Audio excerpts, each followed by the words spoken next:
The co-worker who was with Johnny Wactor when the former General Hospital actor was gunned down, speaking for the first time about that tragic night. Mola Lange joined us with the story. Good morning, Mola.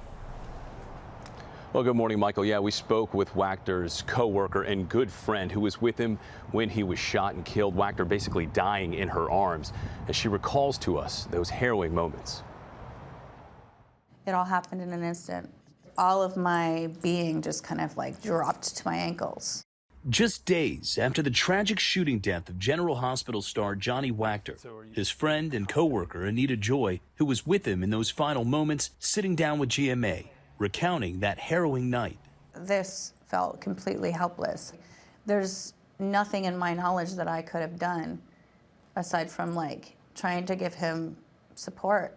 The two had just finished their bartending shift at around 3 a.m. in downtown Los Angeles and were walking to their cars when police say they came across 3 suspects in masks attempting to steal Wactor's catalytic converter. Can you take me back to that night?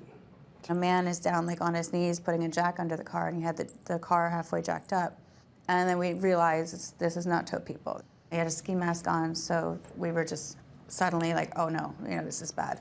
Joy says Wactor then approached one of the suspects, who Joy says instantly opened fire on the 37-year-old before fleeing in a dark sedan. He approached the man just like one step forward, and I hear a loud crack.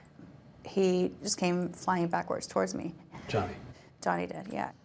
That moment when Johnny says, shot, what's sort of going through your head? I was just thinking, I was like, okay, shot, what's next? I didn't see the wound yet. I could feel the blood. I had blood in my hands. So I ripped his shirt open, and he had a shot right to his chest.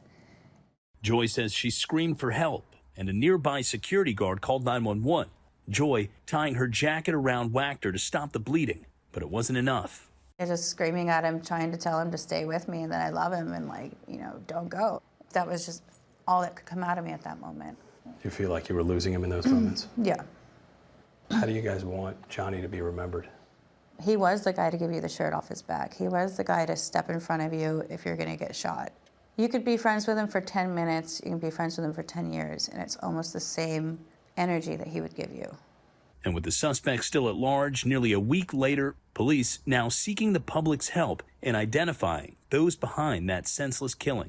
I hope that they're terrified, and I hope that somehow we find them. They didn't even get the catalytic converter. That's what they were going for. They left with Johnny's life instead.